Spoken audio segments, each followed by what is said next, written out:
ಮೂಡಾ ಪ್ರಕರಣದಲ್ಲಿ ಸಿಎಂ ಸಿದ್ದರಾಮಯ್ಯನವರ ವಿರುದ್ಧ ರಾಜ್ಯಪಾಲರು ಪ್ರಾಸಿಕ್ಯೂಷನ್ಗೆ ಅನುಮತಿ ಕೊಟ್ಟಾಗಿದೆ. ಇದು ಕೋರ್ಟ್ ಮೆಟ್ಟಿಲೇರಿದ್ದು ವಿಚಾರಣೆಯೂ ನಡೆದಿದೆ. ಆದರೆ 26 ವರ್ಷಗಳ ಹಿಂದಿನ ಪ್ರಕರಣ ಏಕಾಏಕಿ ಹೊರಬಂದಿದೆ ಹೇಗೆ? ಇದರ ಹಿಂದಿರುವಂತಹ ರಾಜಕೀಯ ಕಾರಣಗಳೇನು? ಸರ್ಕಾರವನ್ನ ಅಸ್ಥಿರಗೊಳಿಸುವ ಪ್ಲಾನ್ ಇದರ ಹಿಂದಿತ್ತ? ಹೀಗೆ ಸಾಲು ಸಾಲು ಪ್ರಶ್ನೆಗಳು ಹೊರಬೀಳುತ್ತಿವೆ. ರಾಜ್ಯದಲ್ಲಿ ಮುಗಿಯದ ಪ್ರಾಸಿಕ್ಯೂಷನ್ ಸಮರ.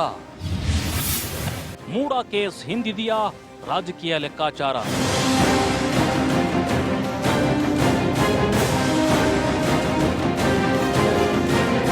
ರಾಜ್ಯ ರಾಜಕಾರಣದಲ್ಲಿ ಪ್ರಾಸಿಕ್ಯೂಷನ್ ಸಮರ ಸದ್ಯಕ್ಕೆ ಮುಗಿಯೋ ಲಕ್ಷಣಗಳೇ ಕಾಣ್ತಿಲ್ಲ. ಈಗಾಗಲೇ ರಾಜ್ಯಪಾಲರ ವಿರುದ್ಧ ಸರ್ಕಾರದವರು ಸಮರ ಸಾರಿದ್ದಾರೆ. ಇದೇ ವಿಚಾರಕ್ಕೆ ದೆಹಲಿ ಮಟ್ಟದಲ್ಲೂ ಹೋರಾಟ ಮಾಡಲು ಚರ್ಚೆಯಾಗಿದೆ. ಮೂಡಾ ಪ್ರಕರಣ ಹೊರ ಬಂದಿದ್ದೇ ರಾಜಕೀಯ ಲೆಕ್ಕಾಚಾರದ ಮೇಲೆ ಅನ್ನೋ ಚರ್ಚೆ ಇದೀಗ ಶುರುವಾಗಿದೆ. 6 ತಿಂಗಳೊಳಗೆ ಸರ್ಕಾರವನ್ನ ಅಸ್ಥಿರಗೊಳಿಸುತ್ತೇವೆಂದು ಮಾಜಿ ಪ್ರಧಾನಿ ಎಚ್.ಡಿ. ದೇವೇಗೌಡ ಹಾಗೂ ಮಾಜಿ ಸಿಎಂ ಎಚ್.ಡಿ. ಕುಮಾರಸ್ವಾಮಿ ಬಿಜೆಪಿಗೆ ವರಿಷ್ಠರಿಗೆ ವಾಗ್ದಾನ ಮಾಡಿದ್ರು. ಅದರ ಭಾಗವಾಗಿಯೇ ಈ ಮೂಡಾ ಪ್ರಕರಣವನ್ನ ಹೊರತಂದು ರಾಜ್ಯಪಾಲರ ಮೂಲಕ ಬಲವಂತದ ಪ್ರಾಸಿಕ್ಯೂಷನ್ಗೆ ಅನುಮತಿ ಕೊಡಿಸಿದ್ದಾರೆಂದು ಕಾಂಗ್ರೆಸ್ ಶಾಸಕಾಂಗ ಪಕ್ಷದ ಸಭೆಯಲ್ಲಿ ಚರ್ಚೆಯಾಗಿದೆ. ಸ್ವತಃ ಸಿಎಂ ಸಿದ್ದರಾಮಯ್ಯ ಅವರೇ ಈ ವಿಚಾರವನ್ನ ಪ್ರಸ್ತಾಪಿಸಿದ್ದಾರಂತೆ.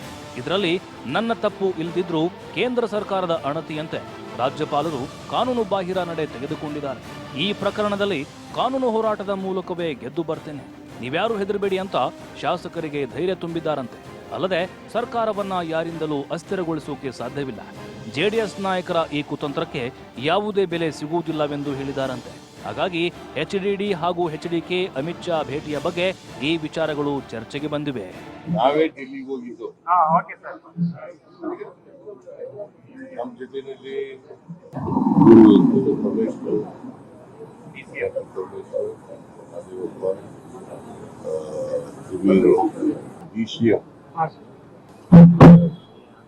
ಅವರೆಲ್ಲರೂ ಕೂಡ ಇದ್ರು. ಕರ್ನಾಟಕದಲ್ಲಿ ಆಗಿರತಕ್ಕಂಥ ರಾಜಕೀಯ ಬೆಳವಣಿಗೆ ನಾನು ಮತ್ತು ಡಿ.ಕೆ. ಶಿವಕುಮಾರ್. ಇನ್ನು ನಿನ್ನೆ ದೆಹಲಿಯಲ್ಲಿ ರಾಹುಲ್ ಗಾಂಧಿ ಮಲ್ಲಿಕಾರ್ಜುನ ಖರ್ಗೆ ಅವರನ್ನ ಸಿಎಂ ಭೇಟಿ ಮಾಡಿದ್ರು. ಆ ವೇಳೆ ಎಚ್ಡಿಡಿ ಹಾಗೆ ಕುಮಾರಸ್ವಾಮಿ ಅವರು ಅಮಿತ್ ಶಾ ಭೇಟಿ ಮಾಡಿದ್ದು ಅವರಿಗೆ ಸರ್ಕಾರ ಅಸ್ಥಿರಗೊಳಿಸುವ ಭರವಸೆ ನೀಡಿದ್ದಾರಂತೆ. ಅದಾದ ಬಳಿಕ ತಮ್ಮ ಮೇಲೆ ಮೂಡಾ ಹಗರಣದ ಆರೋಪವನ್ನ ಹೊರಿಸಿದ್ದು ಎಲ್ಲವನ್ನೂ ಸವಿಸ್ತಾರವಾಗಿ ವಿವರಿಸಿದ್ದಾರಂತೆ. ಅಲ್ಲದೆ 6 ತಿಂಗಳ ಹಿಂದೆಯೇ ತಮ್ಮ ಶಾಸಕರನ್ನ ಸೆಳೆಯುವ ಪ್ರಯತ್ನ ಮಾಡಿದ್ದು ಅದು ಸಫಲವಾಗದಿದ್ದಾಗ ಈ ಮೂಡಾ ವಿಚಾರದಲ್ಲಿ ರಾಜ್ಯಪಾಲರ ಮೂಲಕ ಪ್ರಾಸಿಕ್ಯೂಷನ್ ಕೊಡಿಸಿದ್ದು ಇದೇ ಅಪ್ಪ ಮಗ ಅಂತ ಡೀಟೇಲ್ಸ್ ಕೊಟ್ಟಿದ್ದಾರಂತೆ. ಈಗಲೂ ಸರ್ಕಾರವನ್ನ ಡಿಸ್ಟರ್ಬ್ ಮಾಡೋಕೆ ಪ್ರಯತ್ನಗಳನ್ನ ಮುಂದುವರೆಸಿದ್ದಾರೆ. ಆದರೆ ಅದೆಲ್ಲವನ್ನು ಗಟ್ಟಿಯಾಗಿ ಎದುರಿಸುತ್ತೇವೆ ಅಂತ ಹೈಕಮಾಂಡ್ಗೆ ಭರವಸೆ ನೀಡಿದ್ದಾರಂತೆ. ಹಾಗಾಗಿ ಬಿಜೆಪಿ ಹಾಗೂ ಜೆಡಿಎಸ್ನ ಹಗರಣಗಳನ್ನ ತನಿಖೆ ಮಾಡುವ ಮೂಲಕ ಅವರನ್ನ ಕಾನೂನಿನ ಇಕ್ಕಳದಲ್ಲಿ ಸಿಲುಕಿಸೋಕೆ ಹೊರಟಿದ್ದಾರೆಂಬ ಮಾತುಗಳು ಕೇಳಿ ಬರ್ತಿವೆ. ಕ್ಯಾಬಿನೆಟ್ ಅಲ್ಲಿ ತೀರ್ಮಾನ ಆಗಿದೆ.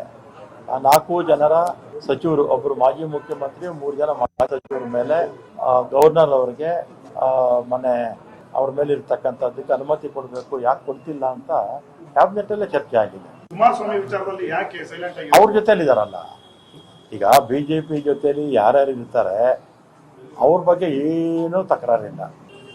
ಆಮೇಲೆ ಕೋಲ್ಕತ್ತಾದಲ್ಲಿ ಸುವೇಂದ್ರ ಮುಖರ್ಜಿ ಮೇಲೂ ಕೂಡ ಆಪಾದನೆ ಇತ್ತು. ಒಟ್ನಲ್ಲಿ ಸರ್ಕಾರವನ್ನ ಬೀಳಿಸೋಕೆ ಅಪ್ಪ ಮಗನೇ ಅಮಿತ್ ಶಾಗೆ ಭರವಸೆ ಕೊಟ್ಟು ಬಂದಿದ್ದಾರೆ. ಶಾಸಕರನ್ನ ಸೆಳೆಯೋಕೆ ನೋಡಿ ವಿಫಲರಾಗಿದ್ದಾರೆ.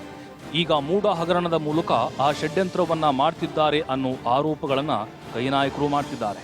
ಜೊತೆಗೆ ಪ್ರತಿಪಕ್ಷಗಳನ್ನ ಬಗ್ಗು ಬಡಿಯಲು ಅವರ ಹಳೆಯ ಹಗರಣಗಳನ್ನ ತನಿಖೆಗೆ ನೀಡೋಕೆ ಮುಂದಾಗಿದ್ದಾರಂತೆ. ಇದು ಇನ್ನೆಲ್ಲಿಗೆ ಬಂದು ನಿಲ್ಲುತ್ತೋ ಕಾದು ನೋಡಬೇಕಾಗಿದೆ. Shivakumar Johalli, political bureau, TV5 Bengaluru.